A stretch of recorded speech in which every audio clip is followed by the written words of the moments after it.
Assalamualaikum warahmatullahi wabarakatuh. Semoga kalian semuanya diberikan kesehatan, amin ya robbal alamin. Pada episode kali ini kita akan membahas tentang sejarah Si Pitung. Nama Si Pitung bagi orang Betawi sudah tidak asing lagi. Sosoknya dikenal sebagai jagoan bela diri, perampok ulung. Bahkan ada juga yang menganggapnya pahlawan nasional. Terlepas dari apapun cara orang mengenalnya, sejarah Si Pitung cukup melegenda karena sosoknya mempunyai pengaruh penting terutama pada masa kekuasaan Belanda di Batavia. Ada yang menyebut Si Pitung anak pinggiran Batavia komplotan bandit. Tapi ada pula cerita yang lain mengatakan Si Pitung adalah pahlawan karena selalu menolong orang yang tertindas. Lantas siapa sebenarnya sosok Si Pitung yang melegenda itu?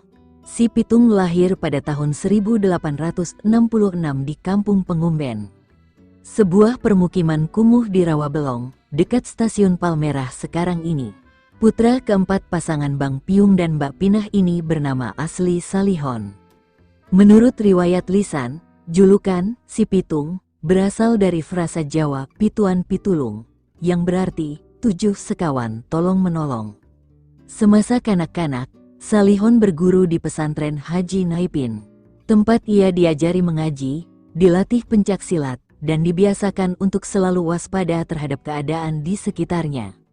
Pada dasarnya ada 3 versi kisah Si Pitung yang beredar di tengah masyarakat, yakni versi Indonesia, Belanda, dan Cina. Masing-masing versi menyoroti pribadi Si Pitung dengan penilaian tersendiri. Si Pitung disanjung sebagai pahlawan dalam versi Indonesia, tetapi dikecam sebagai penjahat dalam versi Belanda. Menurut sejarawan Belanda Margriet van Til dalam In Search of Si Pitung, The History of Indonesian Legend, cerita maupun sosok Si Pitung ini memang benar adanya dan bukan mitos belaka. Mengutip laman Historia, Si Pitung yang nama aslinya Ahmad Nitikusumah merupakan anak laki-laki dari pasangan Pinah dan Piung asal Kampung Rawabelong, Jakarta, dengan karakter pemberani. Dahulu sekitar abad ke-19, Rawabelong disebut Om Melanden yang berarti pinggiran Batavia. Saat itu, kawasan ini telah dikenal padat penduduk. Si Pitung dibesarkan dengan latar pendidikan di sebuah pondok pesantren perguruan Haji Naipin, sehingga ia mampu mengaji dan berkepribadian baik. Kabarnya Si Pitung mulai melakukan aksi perampokan pada tahun 1892 sampai tahun 1893. Tapi hal itu dilakukan dengan alasan, pemicunya adalah kejadian perampokan saat menyerang keluarganya. Mulanya Si Pitung selalu membantu sang ayah menjual kambing. Hingga suatu hari ada komplotan bandit Belanda dan Tionghoa yang merampok uang dari hasil berjualan kambing ayahnya.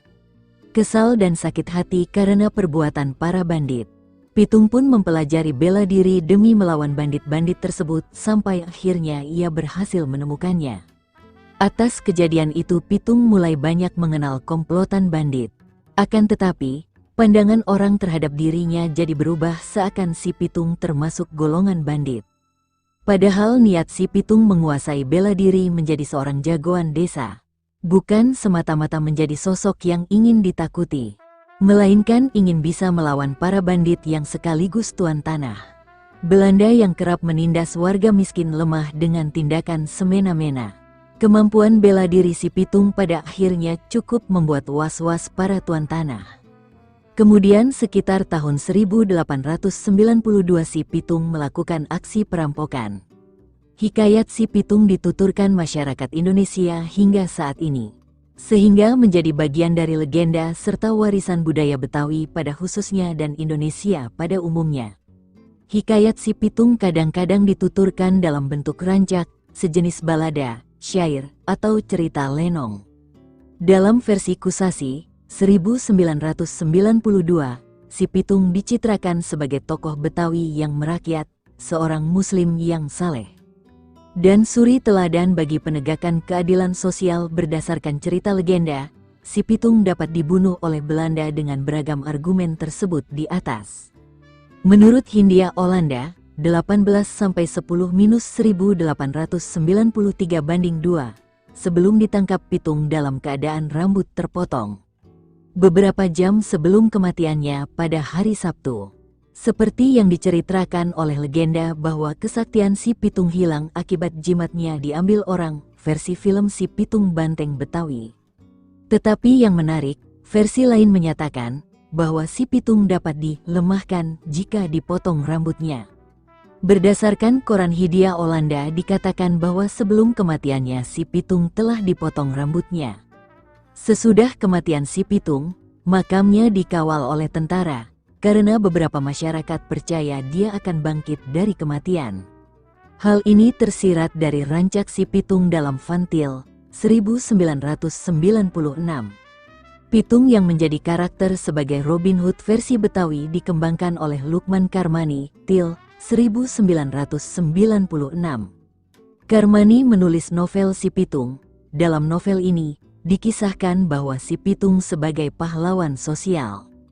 Menurut Rahmat Ali, Pitung sebagai tokoh kisah Betawi masa lampau memang dikenal sebagai perampok. Tetapi hasil rampokan itu digunakan untuk menolong orang-orang yang menderita. Dia adalah Robin Hood Indonesia.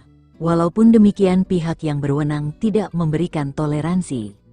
Orang yang bersalah harus tetap diberi hukuman yang setimpal. Rahmat Ali 1993:7. Beragam pro dan kontra menyelubungi legenda Si Pitung. Tetapi pada dasarnya tokoh Si Pitung adalah cerminan pemberontakan sosial yang dilakukan oleh orang Betawi terhadap penguasa pada saat itu, yaitu Belanda. Apakah hal ini benar atau tidak? Kisah Si Pitung begitu harum didengar dari generasi ke generasi oleh masyarakat Betawi sebagai tanda pembebasan sosial dari belenggu penjajah. Hal ini ditunjukkan dari Rancak Pitung di atas bagaimana si Pitung begitu ditakuti oleh pemerintah Belanda pada saat itu. Masih tentang sejarah si Pitung, kabarnya rumah yang dirampok itu merupakan kediaman Haji Sapiudin, yaitu tuan tanah asal Bugis, Sulawesi Selatan.